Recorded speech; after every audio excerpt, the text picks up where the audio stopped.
اعوذ باللہ من الشیطان الرجیم بسم اللہ الرحمن الرحیم.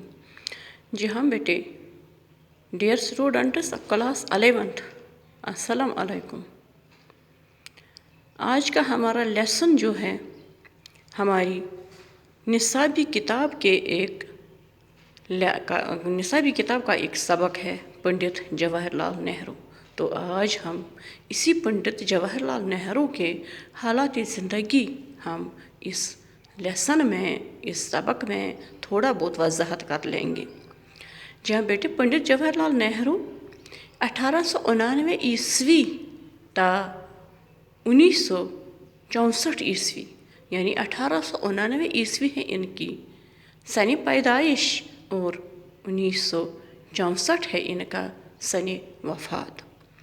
تو جی ہاں بیٹے، ان کے حالات زندگی ہم یوں شروع کر لیتے ہیں کہ ہندوستان کی تحریک آزادی میں ایک مشہور نام پنڈت جواہر لال نہرو تھا، جو آزادی کے بعد ہندوستان کے پہلے وزیر اعظم بھی بن گئے.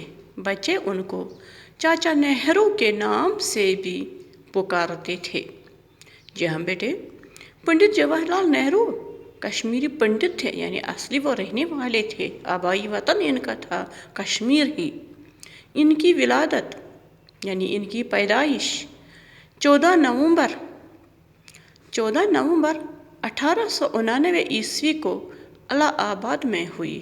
وہ مشہور و معروف رہنما پنڈت موتی لال نہرو کے اکلوتے بیٹے تھے، اس لیے ان کی پرورش بڑے ناز و نعم کے ساتھ ہوئی. ابتدائی تعلیم ہندوستان میں ہی حاصل کی اور اعلیٰ تعلیم کے لیے انگلستان بھیجے گئے. وہاں شہرِ آفاق، ہارورڈ اسکول لندن اور کیمبرج کالج میں اپنی تعلیم مکمل کر لی. پنڈت جی فطری طور بڑے ذہین اور لیاقت مند تھے. تمام اساتذہ ان کی ذہانت اور قابلیتوں کی تعریف کرتے تھے. ولایت سے بیرسٹری کا امتحان پاس کر کے جب ہندوستان واپس لوٹے تو وہاں گاندھی جی کے کہنے پر وکالت کا پیشہ اختیار کرنے کے بجائے سیاست کے میدان میں کود پڑے اور کانگریس میں شامل ہو کر جدوجہد آزادی میں حصہ لینے کا فیصلہ کیا. انہوں نے اپنی خودداد لیاقت، محنت اور قربانی کے بلبوتے پر بہت جلد کانگریس میں ایک اعلیٰ مقام حاصل کر لیا.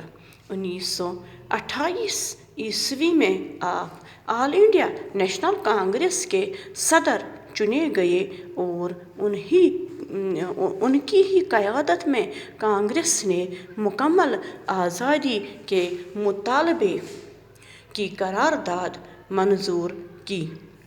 1947 عیسوی میں ملک آزاد ہونے پر آپ ہندوستان کے پہلے وزیر اعظم بنے اور اپنی زندگی کے آخر تک اسی عہدے پر فائز رہ کر 27 مئی 1964 عیسوی کو ان کا انتقال ہوا.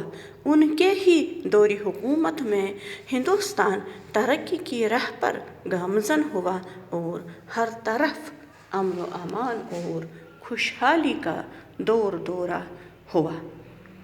جی ہاں بیٹے، یہ تھا پنڈت جواہر لال نہرو کے حالات زندگی پر تھوڑا بہت وضاحت.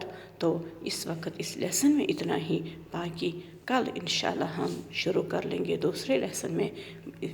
اس وقت والسلام.